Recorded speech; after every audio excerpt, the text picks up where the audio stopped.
folks in Northern Rose, Saturday morning, Samoflange. I'm Matt. I'm Benjamin. And I like things in my mouth. Oh, boy. It's still going. Started again. It's been a week, Mikey. Yeah. Come on.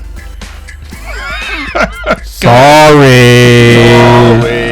Okay. I'm Mikey. Thank you. Yay! Now, you were talking when I told you stop talking, but you wanted to say this topic. We were saying this. I didn't say anything, but I didn't find it that hard either. I mean, I thought it through. Oh, now, to how Mikey's difficult point, was it where to you were compose going our list? to compose, you said it was you said it was kind of hard for you, but you said also, which is true to me too. We could spend 6 hours talking about it and then come up with something else.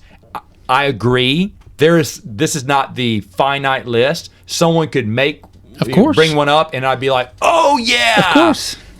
I do agree with that. For me, this is one of those topics that's so expansive that yes, more than most other topics, anybody could say something and it would spark a memory and be like, oh yeah, that was really good, that was great, because what we're doing today is how do you want to explain this, Matt?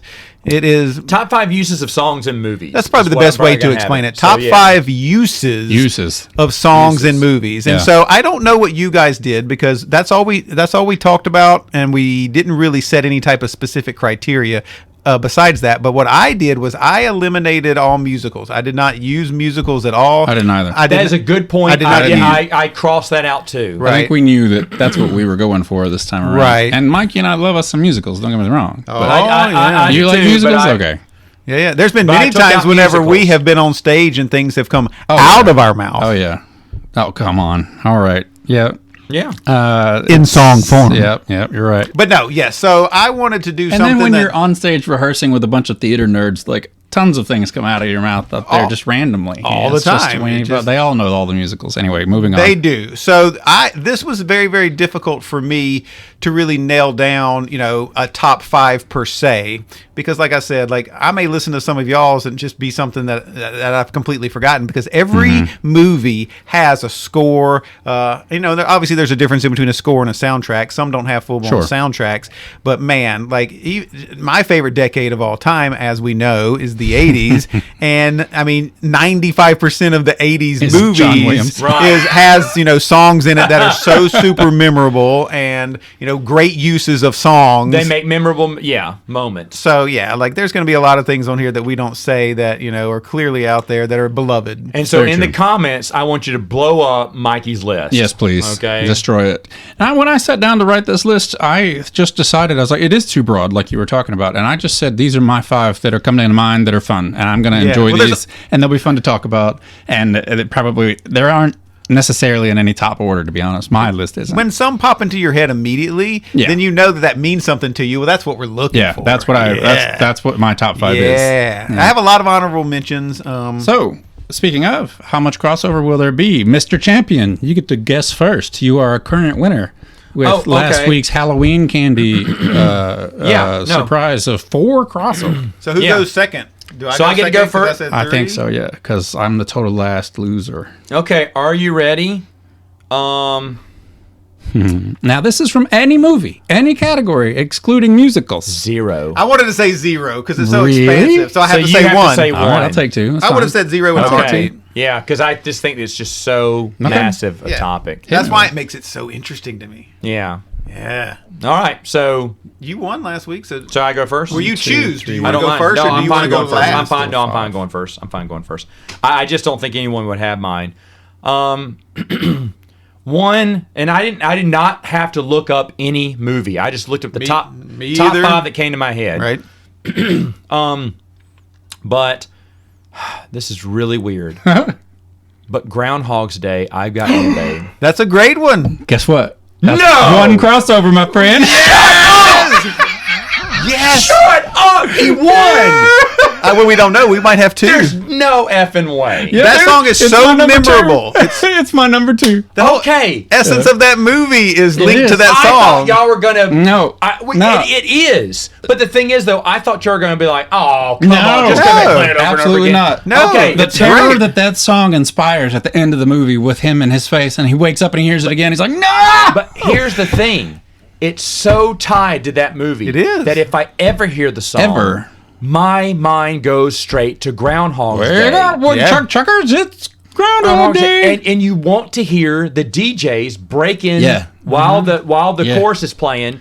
It's so vivid in your head, and plus it's great. That's a great song to be on replay. That song is actually a character in that movie. It really is. I cannot believe. I'm so happy that you haven't. man. Now you have it You're higher. so happy you lost. I am happy. I'll gladly give the W to Mikey I today think there if he could be got another it. one, maybe. Okay, there could be, and that means he's the unbelievable winner. I would never have picked two. I'd have been pissed if I missed Yeah, up two. I love the moments in Groundhog Day when you hear the song and then you hear it again, and you feel his agony for hearing it again. And then at the end, when it tricks you and it plays the song again, you're like, oh no! But then the pan's back and you see the girl is still there, and the night continued, and it's just magnificent. It's a perfect setup. It's a character, but it trains you as well. Because Yes. whenever you Yes. hear it as a viewer, It's very Pavlovian. Yes. yes, it is Pavlovian. It's so good. Wow. Good choice. All right, Very good number choice. 4. Go ahead. Well, number 5. Number 5 for him. Oh, number 5. Excuse me. My number 5 for me.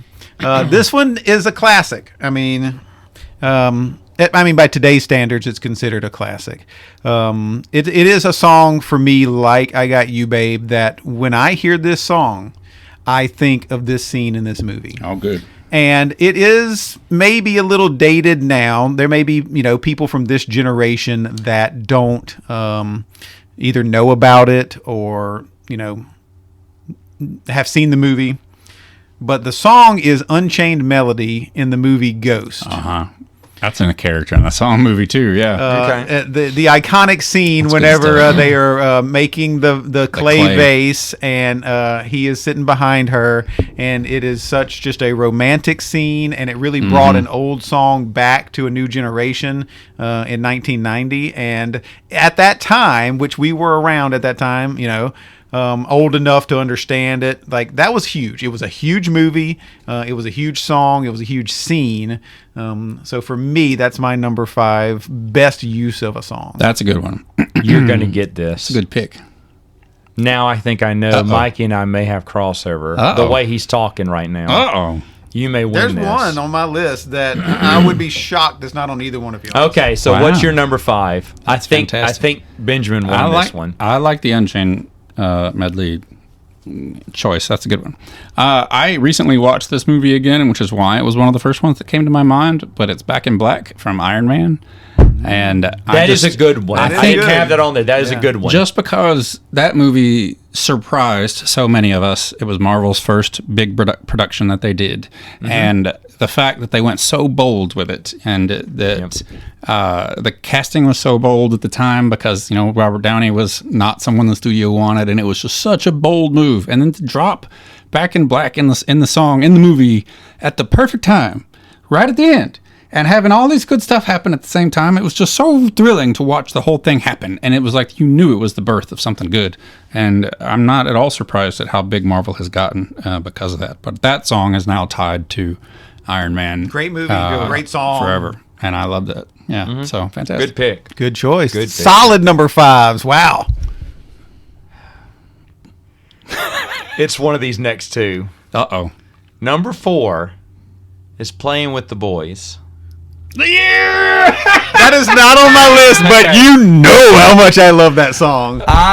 Yes. Now, hold on. I love Danger Zone 2. Okay. But Playing with the Boys. So wait, Danger Zone's not on the list. It's Playing with not. the Boys is the best song on that Playing soundtrack. with the Boys is the best song on the soundtrack. Yes. Because it's fun, it's meaningful, and at the time, they're just playing and having fun. Right. They're And just it's a bunch of shirtless dudes, bowing sweaty. up, checking their watches, Yeah, doing ripped. the thing, just being dudes. Did you Just think being about this dudes. Being dudes. How's it come about? Because of the Karate Kid montage, homage to Top Gun. Was it Playing with the Boys? We were watching Karate Or was it Kid. Danger Zone? No, they did Oh, it's Playing with the Boys Okay, when yeah, she you're right. was Okay. having her dream. That's right. And they redid Top Gun. No. Okay. No. But maybe subconsciously, maybe. But the thing is, though, I always I love the whole soundtrack. I love this. It's whole a great soundtrack. soundtrack. But Playing with the Boys, it's the good old days before the heavy stuff comes, before the storm, And it's the fun times, the fun where you want to see Goose and Maverick having fun, being. It shows it's a camaraderie scene that they, of course, redid again. Of course. in the new one, Many but you have times. to in a way. But it's so good. It's so good. It's fantastic. It is classic. Love it. 80s. Feels good. Feel good music. It's so feel good. I can tell you where this topic came from, Benjamin, and also for the listeners. We were talking about how popular Running Up That Hill by Kate Bush from Stranger Things season 4. Oh yeah, and how that was the perfect, like the song of the year, and it was a perfect song for that moment. Right. You can't. That is a great moment. So it just kind of made us think of like, man, are there any other like these iconic moments? You're right. I remember talking. I should about mention that. this was y'all's idea for the topic. So it's a great So idea. number 4 for me is a song that's been in a lot of movies, but I'm going to talk about 2 movies briefly here, but it's the same song. Sure. And the song is Thriller. Okay. And the 2 movies are Revenge of the Nerds and 13 Going on 30. Oh. So the difference here is this, right? When you watch Revenge of the Nerds, which for me is one of my top 5 favorite comedies of all time, it's completely politically incorrect. It's very offensive, but it's a different type of humor. The scene where they're trying to have that social, and they have the Omega Moos over, and then they're bringing over the whole black fraternity that they want to sponsor them. Yeah. They get everybody together. Y'all remember this scene? They get everybody together and nobody's having a good time. And they break out the weed. Booger breaks out the weed, and they all start smoking weed, and then they put on Thriller. Yeah. And it's one of the best sequences for me in a comedy with music, because everybody gets into it. And at that time, that was 1984, so Thriller was like number 1 album, and it made sense back then. Well, I actually think the better use of it, though, is in 13 Going on 30. All right. Maddie, it's Thriller. Yeah, and so that, to me, that's such a guilty pleasure movie for me, and it works because she is older, but she still remembers the old 80s days, and, she is at a stuffy party where nobody's dancing. She gets them to put on Thriller, so her 12-year-old self dances like a 12-year-old, and they do the dance. Right. And Mark Ruffalo is excellent in that movie. And it's one of his best movies. I love I Maddie. Agree. I agree Wow. that. He's just genuine. He's just that good genuine, guy. laid back. Yeah. Yeah. Jennifer Gardner's great in that. She is the super cutest. I really, really love that. That's a guilty pleasure. I love that scene. Good deal. It's the scene I wait for. I love it. And good. once again, I got a way to put Michael Jackson in here because That's a good pick. great. I haven't watched Revenge of the Nerds. the GOAT. All right, so there you go, number 4. This is my number 4 creates 2.5 crossover because it is Danger Zone from Top Gun. Yeah, I mean, it's a good one. It's not on anyone's list here, but To me, Playing with it's the good. Boys doesn't charge me up the way Danger Zone does when that plane takes off, and in anticipation of the new movie. Well, you're just not as gay as me and Matt. That's true. And if you have questions about this, Did anyone hear last week's listen to podcast? last week's podcast, and you will have evidence.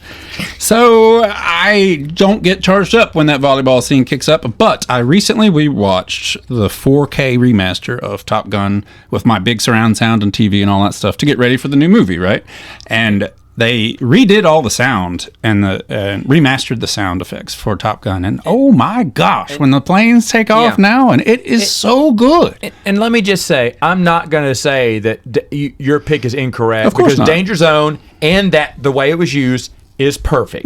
Is perfect. And it charges you the F right up. Right, Yes, exactly. it does. That's Like exactly Playing with why. the Boys does not make me No. want to fight That's anybody. exactly- Danger that's what Zone it is. does, and I've never been in a fight There in my you life. go. There you go. And that's I want to grab that 4-inch covered candy bar by the throat and Yeah. control life. Yeah, With it. that's the reason that it's my number 4 because of the goosebumps and the adrenaline. It does. I can't argue No, with that. I because it's cannot such a argue with good that. song, and still to this day. Like, I love the fact that in the new one, they brought it back. They Exactly. started that movie the way Yes. it needed Exactly to. the right way. Yeah, and it puts you in that mood. You It's needed to perfect. be in that mood. I will not argue that. Good pick. Number 3. Is you? Oh, it's me? Okay. Here we go. I think Let's we do did it. it. I think this is it. Uh-oh. If it's not, then you're in trouble because Mikey may win. Still, you can be there to save him, but you're the best around.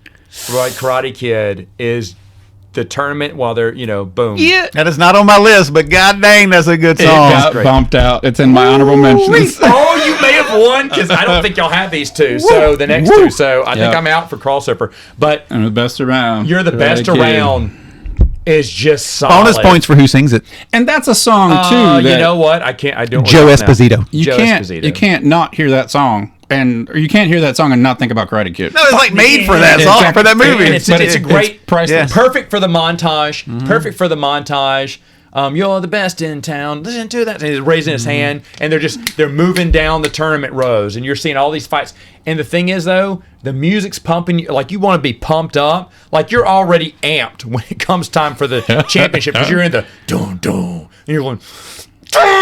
You feel like Beavis, who just had too much caffeine and is now lifting his shirt over his head and goes, I am the great cornhole, and it tippy for my butthole. I mean, you're just so excited now. But that song never thought it would go revs you there, up to 100. You know, Agreed. It's fantastic. Yeah, it's such a way. There's montages, and then there's that Karate Kid one montage. Nothing can ever beat it. Right. I mean, that's the gold standard for you. Without the words, a music soundtrack that does that. Rocky IV montage. Where the Heart's on Fire. That's the name of that song. It's on fire. Now, see, that's good. Yeah. Oh my God, that's the ultimate montage song. Like but the montage is better than the music. Where in this one, the music and the montage are perfect. Yeah, I'll give you that, because that montage in Rocky IV, that's fantastic. Maybe the best montage I in want movie to punch history. A tree. Except maybe I want to punch a tree. Except for the montage in Team world. America World Police, but that can't be on my list because it's a musical. America. Okay, so anyway, number 3. Oh no, Mikey, number 3. My number 3. Okay, this one I thought could be on a list. One crossover, it's not, unless Benjamin has it.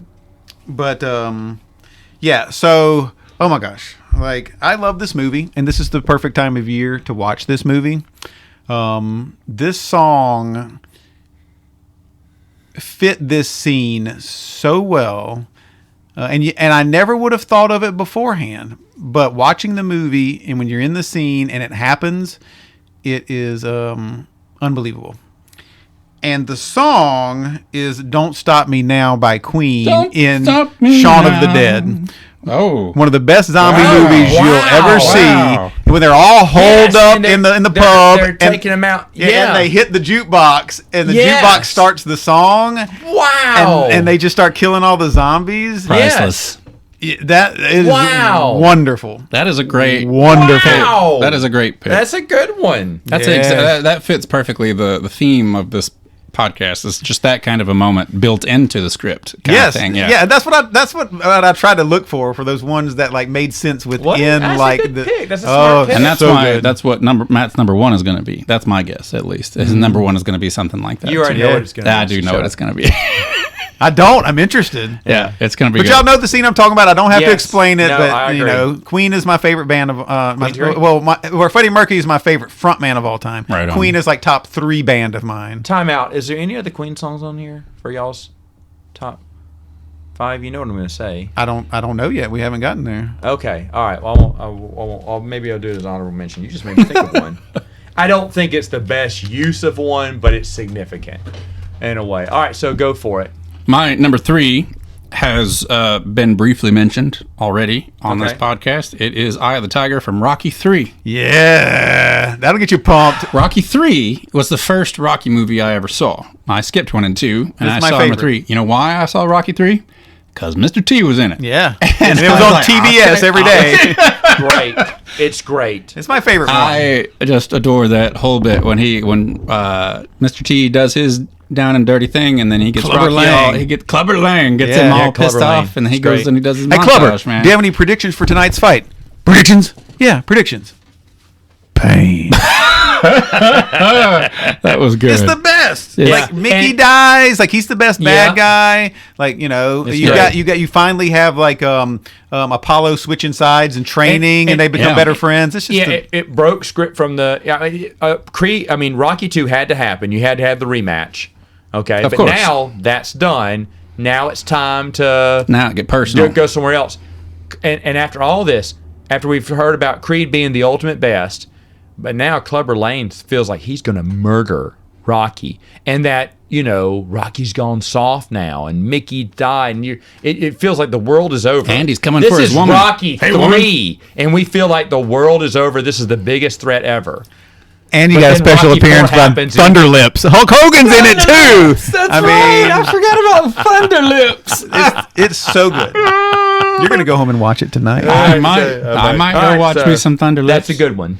Yeah, I mean, I could. That was just one of the first ones that immediately came to mind as far as that goes. Right, yes, but I mean, Rocky IV is certainly up there. As well.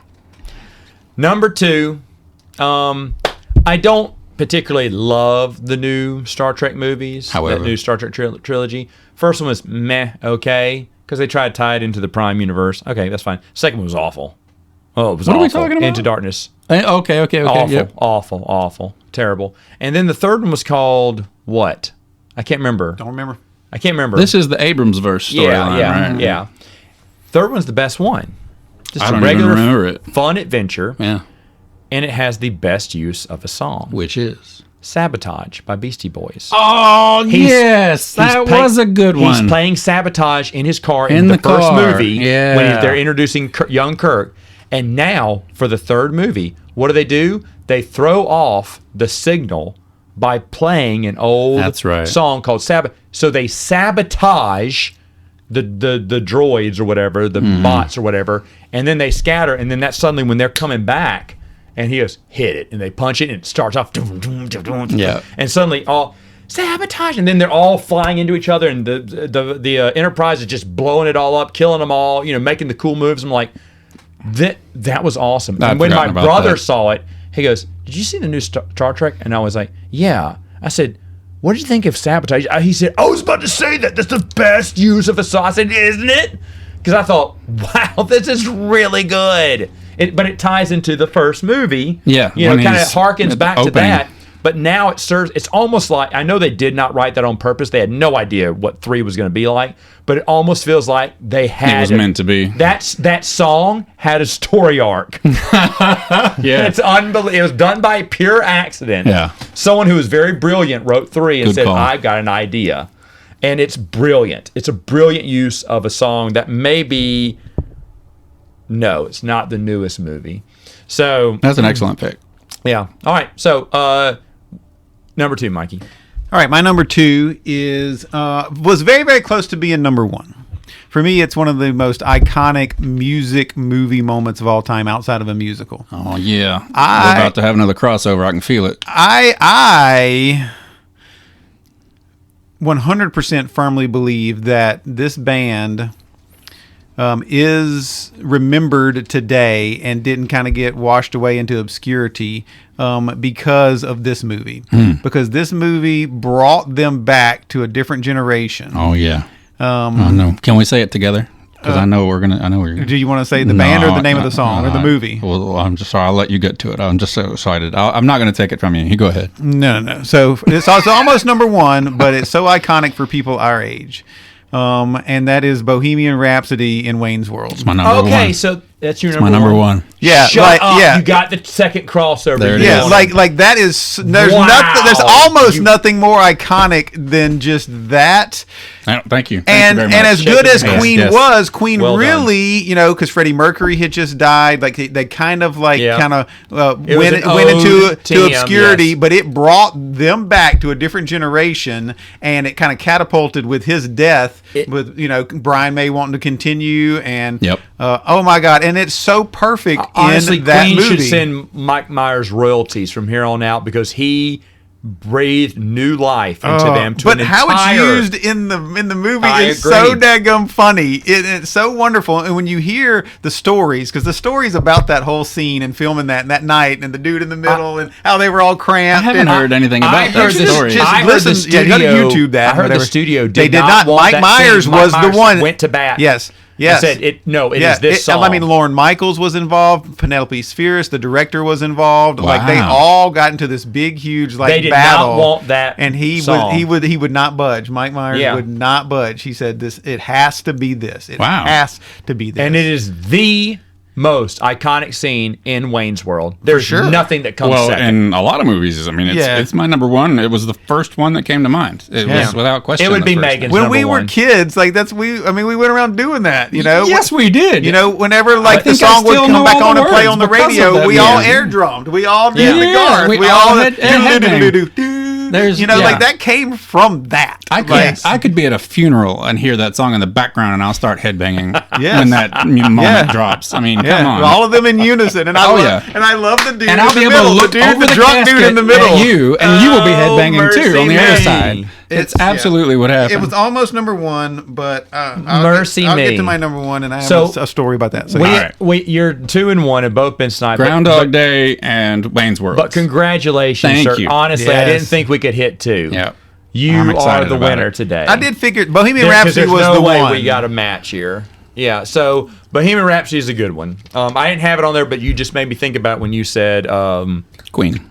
Queen. I was like, oh, wait, that's a pretty iconic one. I wouldn't have it in my top 5, but I totally agree. And I like the way you described that. It was a good pick. And I like what you said about Queen and all how it became the resurgence and everything. So, yeah, I totally agree. So everything for my number one is what Mikey said. There you go. Yeah. So, well, Benjamin knows my number one. He knew it before I knew it. He said when we did before we left, he went, "I know your number one." I was like, "No, you don't. I don't even know my number one yet." And you said, "No, I know your number one," and he's right. He does. And by the way, when I say this song, it's going to spoil the movie. Yeah. So spoiler alert. Spoilers, for honestly, the movie. Spoiler it's a fairly alert. recent movie, so you may not have seen it yet. Spoiler alert. Fairly It's recent. 2017. 2017, I think. So spoiler alert for the movie Baby Driver. Have you seen Baby Driver? Okay. No. Before you say anything else. Yeah. Okay. Before you say anything else. Yes. In 2017, back when we were still doing the podcast, in some of the early days, 2017 movies of the year, Baby Driver was my number one movie of the year number one in as well. 2017. And it's not my number one, but on my honorable mention, Is it on the honorable Bell mention Bottoms, list? John Spencer Yeah. Blues Explosion, Baby Driver, the song at the beginning. Okay. Is that the one you're talking about? No. Okay, because for me, the one at the beginning, and that's excellent. just by because, the way, because of the way how it's all it's choreographed, brilliantly choreographed. That's one of the best openings I've ever seen in any movie. The entire movie is a perfect 10. Mm-hmm. Is a perfect 10. It is a perfect 10. So I'm going to spoil the ending for everyone. To a degree. No, I mean, I am. The whole movie, it's all about music. It's all about music. How many songs are in your name? How many songs? And he goes, "What's your name?" He says, "Baby." She says, "Oh, there's a billion songs with your name in it." His name's not really Baby, but they call him Baby. Why they call him Baby, okay? And he's also the getaway driver, hence Baby Driver. So at the end, during the credits, they tell you exactly how he got the name. But if you're not paying attention when you're leaving the theater, then you missed out on the question of the movie, which is how he got his name. They play Simon Garfunkel's Baby Driver. And it was and the thing is, the whole time watching, I'm a huge Simon Garfunkel fan. I never realized that. I never realized it until they started playing the song, and I was like, "Oh, they're playing Simon Garfunkel." And I was like, "What?" And they didn't hit the chorus yet. I was like, Megan, I was like, "Oh my gosh," because I had already loved the movie. The movie is already over the moon for me. Yeah. And then but when I heard and they're giving you the answer to the question in the movie, if you're paying, that movie is so daggum smart. It is smart. So daggum You know who smart. wrote and directed it? Yes, I do. Same guy who did Shaun of the Dead. Yeah, and, Edgar Wright. Edgar Wright. Thank you. And this was off of a music video he did for someone, and thought, you know what, this would make a good movie. He's so good at incorporating music. Your number one and my number, 3, are his. So yeah, Nice. Edgar Wright's really smart about that. But it's such a smart move to put that at the end to answer the question in the movie. I was like, that's just, bravo. Just when you thought I couldn't be surprised anymore. Especially in a movie that is built around, like the character is built around songs, and there's a dozen songs in the movie. There's a dozen songs. There's a dozen that things. fit perfectly. Yes. But Deborah. one thing that I found out about that Zebra. movie, like there's a lot of interesting trivia about this movie and everything, but one of my favorite things I've never seen any other movie do is that if you watch the movie with headphones on, and Baby takes one earpiece out, and he's only listening with one ear, then it only plays in that one ear if you're watching it with headphones. And I thought that was such a brilliant little Brilliant. nugget to do. It's brilliant. It is one of the best movies of the past decade, It's 2 the decades. I would call it the best movie of the decade. Yeah. I would easily do that. Of the 2010s? I'm so Man, that shocked. would be a good list because Oh, yeah. it would be up there. That would be hard. It'd be up there every for me. decade. We did our 2010s movie list, didn't Did we? I really? I think I so. think Maybe we Baby did movie Driver of the was up decade. there. Oh yeah, Baby Driver's number 1 for me. Yeah. Without a shadow of a doubt. All right, so Because what we did 2000s and 2010s with Megan. Oh, that's right. Last that's year, Right. Yeah, that's something right. We did. All right. So what is The number What is one number song one for that you? beat out Bohemian Rhapsody. Okay, so I know y'all have seen this movie. Like, if y'all haven't seen this movie, then I would be surprised. But it is a movie that I do believe a lot of people probably haven't seen. And if they have seen it, you certainly haven't watched it in a while. You may have actually even forgotten about it. Okay. Right? I'm intrigued. But I love this movie, and I love everything about this movie. It is one of those movies that the script, the direction, the acting, the story, everything about it just fits together. It's funny. It's heartfelt. There's a lot of drama. You really care about the characters. Their characters, if you will. So You're talking about the Care Bears movie. I was about to say no. I'm gone. I'm out. But the scene still just means so much to me. And whenever and if you were to watch this movie, hear this right now, and you've never seen it, and you go to YouTube and you watch this scene, it's not gonna mean as much to you as if you sat down and started the movie from the beginning and didn't pause it, and you just went on the journey that the filmmakers want to take you on, and then you hear the song. Wow. All right. So the song is from Journey. It is not. Oh, that would have been perfect. That You would said have been it. pretty good. The movie is Almost Famous, and the song is Tiny Dancer. Wow. Okay. Have I y'all- don't even remember this. I've seen the movie, but I do not remember. I don't remember over the song. a decade. You know, Yeah, at yeah, least. right. So Interesting. So it is the moment. So the movie Almost Famous is about, it's kind of a quasi like autobiographical story about the movie writer and director Cameron Crowe, who did Jerry Maguire and Say Anything and some other things like that. Well, he used to write either for, when he was younger, he used to write for either Rolling Stone or a magazine like that, or either he dreamed of it or something. So the movie is about a kid who wants to become a writer, and so they let him tag along with like this 70s like rock and roll band Stillwater on like a tour.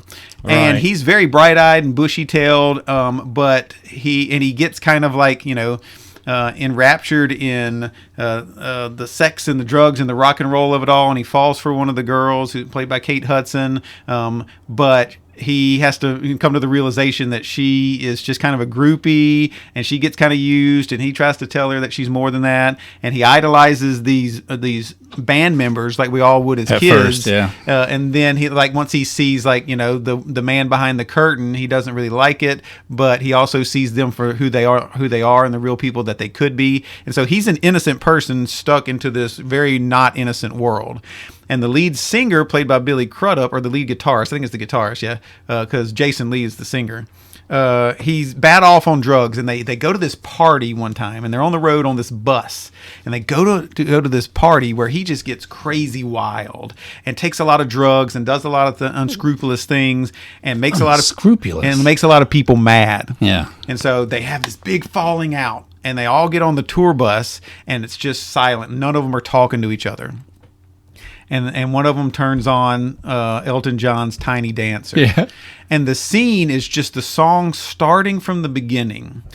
And the lyrics of the song work I remember perfect now. with Yeah. with the story that Wow, they're telling. I need to see this movie. That's good. But what you see is they just let the song play, and then one by one the different And the people on the camera's bus, just rolling. and the camera's Yeah. just rolling, and you just And you watch can all see of them. everybody, right? And everybody just Yeah. and everybody just kind of starts up singing the song just kind of at a different time. Yep. Not like in a musical kind of way, but in a very introspective, kind of way. Like, this music is bringing us back together. And so, like, if they disagreed about everything, they all just start sharing this moment, this very poignant song about, you know, time and space and love and loss and mistakes and all this type of stuff.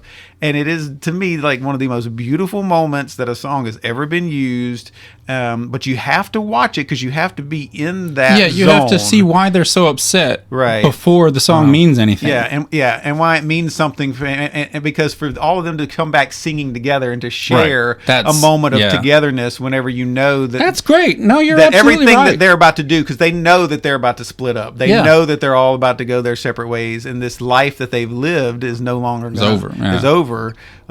It was just kind of like this, like their penultimate song or whatnot, and it's just it's a great movie moment. And, and one that I'll never forget. That is an amazing pick. I'm really impressed by that for sure, because everything you said is true. Like you can't just watch the YouTube clip of that scene and feel any poignancy of it. You have to have the whole movie to get. It makes an impact when you see the whole movie. Good. And it has to be that way. But I'm interested in y'all's honorable mentions. Do y'all have any? Oh, yeah. Go ahead. List them all. I had an honorable mention on here. I don't really, because I thought my 5 and stopped. I have a few. I had Deo from Beetlejuice. Yes. Oh, wow. You're the best around from Karate Kid we talked about. Yeah. And then this is not a movie, but it was a video game I was playing whenever we started this list, and it was just too perfect. But Saints Row the Third. And when you meet the characters, and then you get the best Saints Row, and then you get in the car, and there's a scripted moment in the game where your buddies, they start singing "Lovin' is what I got" by Sublime, and then they sing it together, and then they even make a joke about it in Saints Row 4. But it's just a priceless moment because they're like playing the credits and you're learning about the game, but they're just two dudes singing along to Burt Reynolds in it, and a shark gun. Mayor Reynolds, so good. So my honorable mentions were the Bell Bottom song from Baby Driver. That's good. I also like Deo. I also like the song at the end of Ferris Bueller's Day Off, like the boom. Oh yes, of course. Oh, that's a great one. You know, but then also the way they use twist and shout in that movie. Talk about a song that's intertwined with a movie. You remember from that.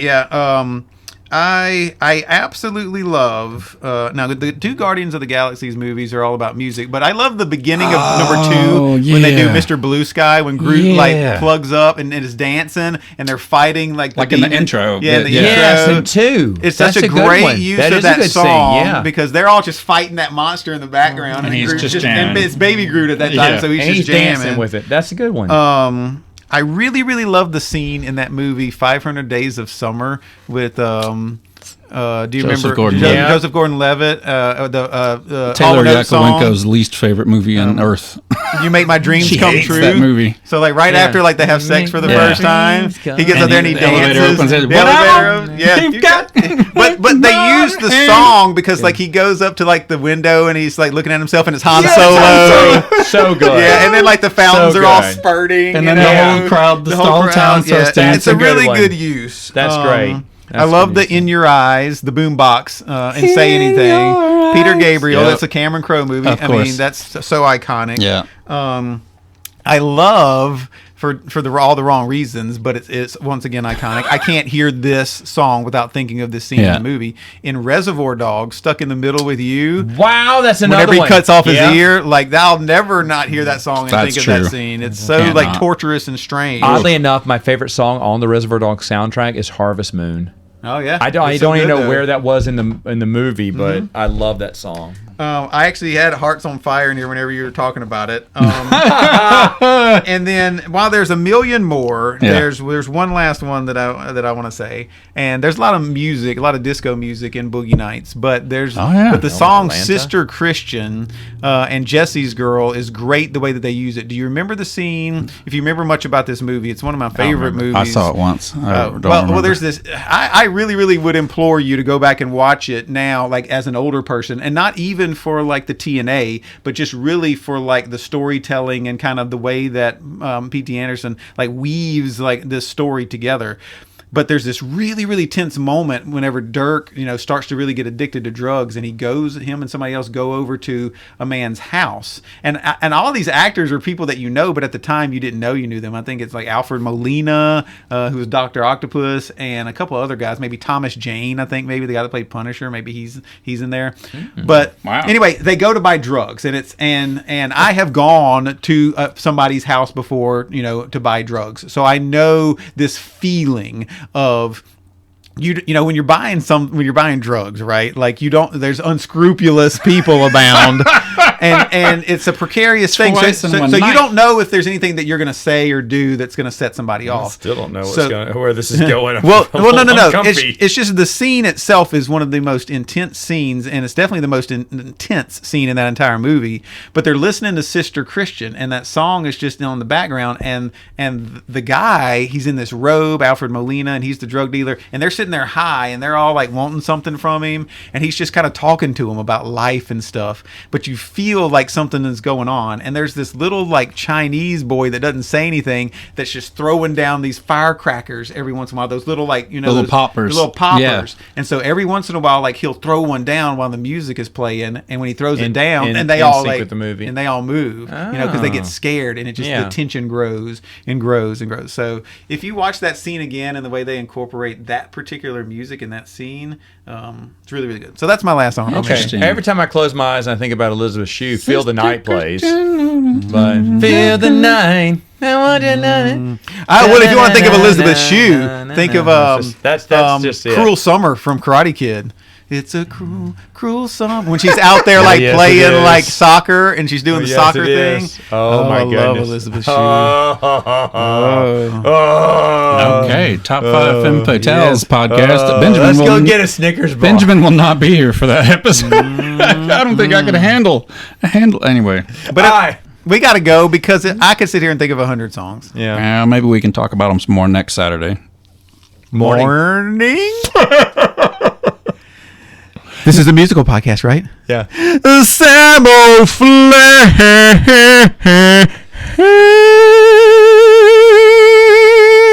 I have a new number 1.